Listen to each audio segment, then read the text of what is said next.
জি sir, সালাম sir. Abdul, sir. ব্যাগপত্র গোছাও। কেন স্যার? বান্দরবান যেতে হবে না?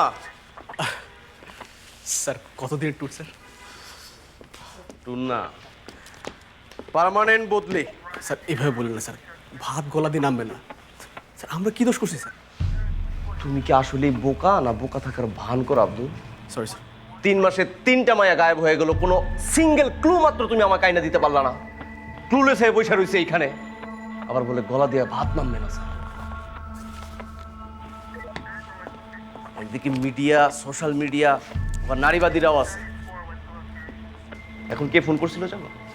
কমিশনার স্যার ফোন দিয়েছিল। কি বলছে জানো? কিচ্ছু বলে নাই, শুধু ভরছে আর ভরছে। চাপটা টের পাইতেছ? স্যার আপনি কত বড় বড় কেস সলভ করেছেন স্যার, সেই জায়গায় তো কিছুই না স্যার। সহজ কেস তো আমিও ভাবছিলাম। প্রথম 2টা মায়া যখন গায়েব হলো তখন ভাবলাম যে প্রেমের কেস, প্রেমিকের সাথে ভাগছে। কিন্তু 3 নম্বর মায়াটা যখন গায়েব হইল আব্দুল, আমি বুঝতে পারলাম বিশাল এক ঘাপলা আছে ভিতরে। কোনো না কোনো শক্ত হাত তো এটার পিছনে আছেই। স্যার যার হাতেই থাকুক স্যার, স্যার আপনি তো স্যার কাউকে ভয় পান না স্যার। গত বছরের কেস জলিল ডাকাত, স্যার আপনি কীভাবে ধরেছিলেন? Wow sir. এটা কি জলিল ডাকাতের কেস? জি না স্যার। তোমার কাছে তো সহজ মনে হয়। এমনি এমনি আমি গরম হয়ে গেছি।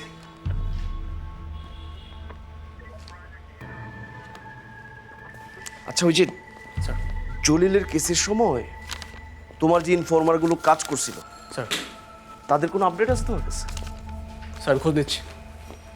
খোঁজ নাও। স্যার। ক্যাম্পাসের প্রত্যেকটা গেটে, মেয়েদের হোস্টেলের সামনে তাদেরকে দাঁড় করাই দিবা। কোনো ইনফরমেশন যেন লিক না হয়। প্রয়োজনে আমাদের যারা আছে স্যার। সিভিলে দাঁড় করাই দিবা। Okay sir. কতক্ষণ লাগবে? স্যার আজকের মধ্যে করে দিচ্ছি স্যার। আধা ঘন্টা।